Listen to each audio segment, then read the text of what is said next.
చూడండి, ఎండలకాలం వస్తుంది కదా, మీకు దానికి ఒక టిప్ చెప్తానండి. నిమ్మకాయ నీళ్ళు ఇలా తీసి పెట్టుకోండి. సబ్జా గింజలు ఇలా నానబెట్టి పెట్టుకోవాలి. ఇప్పుడు ఈ సబ్జా గింజలన్నీ ఈ ఐస్ దాంట్లో వేసుకోవాలండి. కొద్ది కొద్దిగా ఇలా మొత్తం వేసుకున్నాక ఇప్పుడు ఈ నిమ్మకాయ మనం పిండుకున్నాం కదా, నిమ్మకాయ నీళ్ళు ఇవి కానీ వేసేసుకోవాలండి.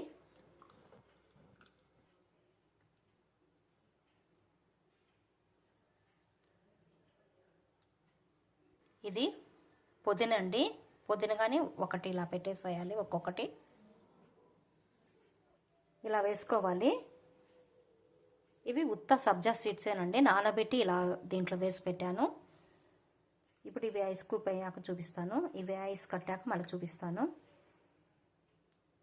ఇవి ఇప్పుడు ఐస్ కట్టాక ఒక్కొక్కటి తీసి జ్యూస్ చేసుకోవచ్చండి మనము. చూడండి, ఇవి అయిపోయాయి. ఇప్పుడు తీస్తాను. చూడండి, ఇప్పుడు ఇవన్నీ దీంట్లోకి తీసేయాలి. చూడండి, ఇప్పుడు ఇది ఒకటి తీసుకొని గ్లాస్లో వేసేసి ఇంకొకటి వేస్తున్నానండి. ఇప్పుడు నీళ్ళు వేయాలి.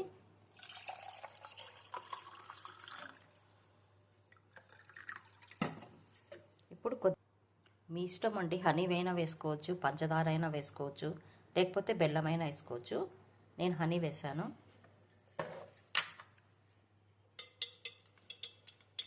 ఇప్పుడు ఇవి క్లోజ్ చేసి ఫ్రిడ్జ్లో పెట్టుకోవాలండి. ఇప్పుడు ఇలా డీ ఫ్రిడ్జ్లో పెట్టాలి. డీ ఫ్రిడ్జ్లో పెడితే ఎప్పుడు మనం ఐస్ చేసుకోవాలో, షర్బత్ చేసుకోవాలన్నప్పుడు ఒక పీస్ తీసి వేసుకోవచ్చండి.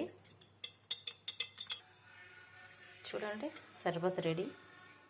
నిమ్మకాయలు ఎక్కువ ఉన్నాయా, లేకపోతే ఇప్పుడు ఎండాకాలం కదండి, ఇలా చేసి పెట్టుకుంటే మనకు ఎప్పుడైనా మనం ఎప్పుడు తాగాలంటే అప్పుడు ఇలా చేసుకొని తాగొచ్చండి.